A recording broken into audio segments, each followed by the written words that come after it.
Hello viewers, welcome to Eureka Automobile Services. Today we have a new challenge.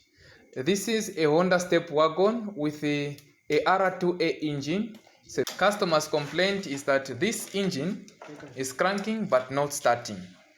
The history of what happened was that firstly, it stopped cooling, and secondly, the transmission shifting had problems. And then I don't know what they did. They connected these wires directly fan to the battery and thereafter continued driving. So afterward it overheated and then it is cranking but not starting. So let's just confirm the customer's complaint.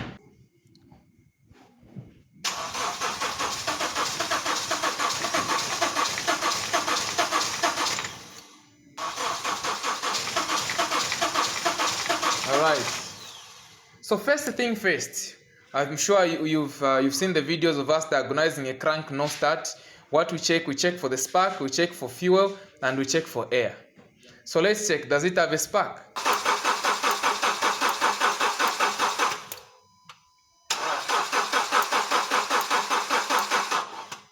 Now let's check for fuel. To put it on position, if the fuel comes out there in that bottle, then the fuel is reaching. Please, can you put it on?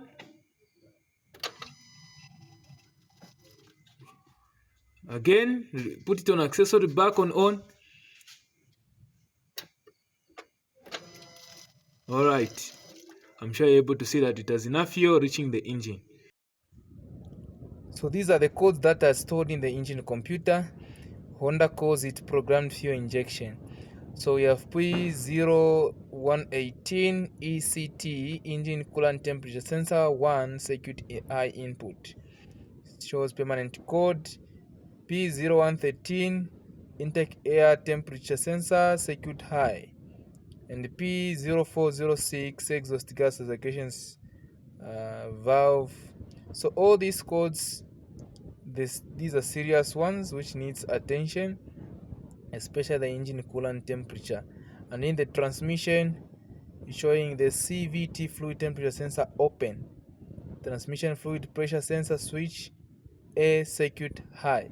So usually when the circuit is showing high with these codes, it means that there is an open, or in the sensor winding there are broken wires there, but usually it's an open wiring or an open wire. So let's check out what is the problem. Let's check the sensors. Are they disconnected? What went wrong? And then we'll be able to find out.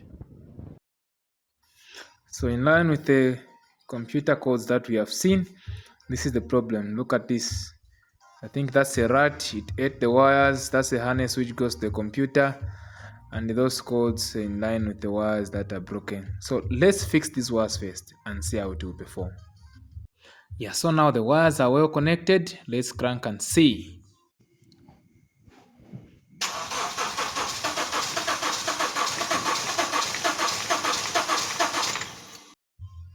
Unfortunately, even after connecting the wires, this vehicle is not starting. So what really is the problem?